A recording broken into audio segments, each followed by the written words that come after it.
Years ago, the left-wing London Guardian newspaper called Sweden the most successful society the world has ever known.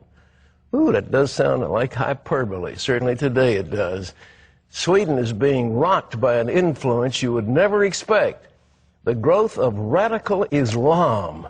Dale Hurd has this amazing story.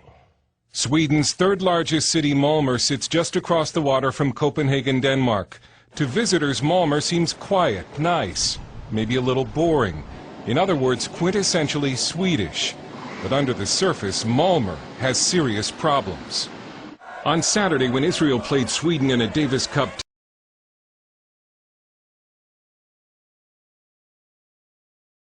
the Israeli presence in the city, and many attacked police. Almost no fans were allowed inside to watch the tennis series because authorities feared disruptions or violence.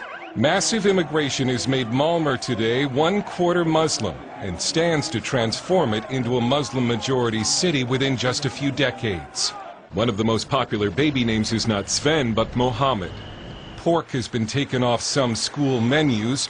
Want to learn to drive? Here's Malmö's own Jihad driving school. And despite Malmö's usually placid appearance, this experiment in multiculturalism has not done well.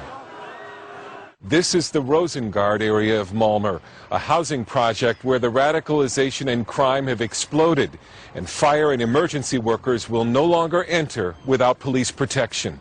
Immigrant unemployment in Rosengård is reported to be 70%.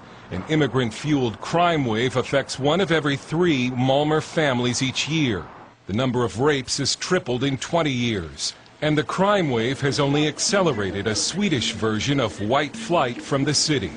Malmö has been so accommodating toward immigrant Muslims that a local Muslim politician and imam has even declared that the best Islamic state is Sweden.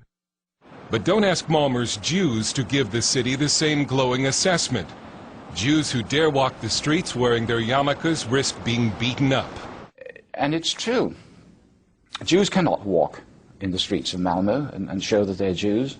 Lars Hedegaard lives across the water from Malmö in Copenhagen, where he was a columnist for one of Denmark's largest newspapers. He says peaceful pro-Israeli demonstrations in Malmö, like the ones during the Gaza war earlier this year, were met with rocks, bottles, and pipe bombs from Arabs and leftists. I was there for a demonstration, a pro-Israeli demonstration with about 400 or 500 people, Jews, non-Jews, and I came over to cover it. The police allowed these, say, 100 Palestinians or to shout and threaten and throw bombs and rockets at us.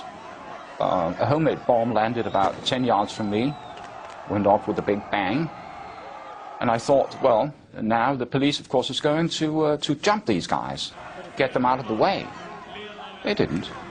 Just let them stand there.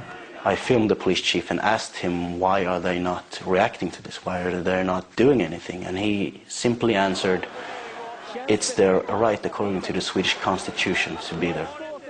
We apparently did not have the same right because we were forced out of there. So. Swede Ted Ekeroth helped film the Arab left counter-demonstrations. He saw Arabs throwing rocks at a 90-year-old Holocaust survivor. Manifestation for Israel, which is always peaceful and always with a message of peace. And theirs is always the quite opposite: death, hate, and killing of Jews. And like all over the Western world, Arab and Muslim anarchists have formed a political alliance against Israel and Jews. They demonstrate together, and in Sweden they vote together. Muslims and Arabs are a core constituency of the left. The are the fastest growing political party in the country.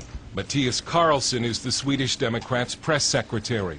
In many parts of Sweden, people are, as I said, fed up and they've been pushed too far and they want to make a stand. But the Swedish Democrats, who stand for traditional Christian values and limits on immigration, have been stigmatized by the Swedish media as fascist and bigoted.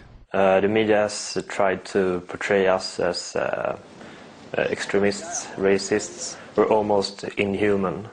Eric Almqvist, national youth leader for the Swedish Democrats, faces regular death threats and was almost killed recently in a left-wing knife attack. The multicultural system in Sweden has polarized the society.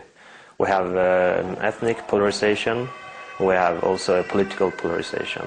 Hedegaard says as Malmö goes, so goes Sweden. I think the best prediction is that Sweden will have a Muslim majority by 2049.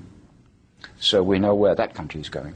CBN News was unable to get a response from Malmö's mayor Ilmar Reepalu, but he told a Swedish publication he does not think anti-Semitism is greater in Malmö than in other Swedish cities, and said that harassment of Jews is, quote, not good.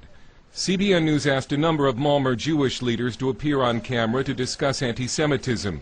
They all declined, with one saying it would only make the situation worse.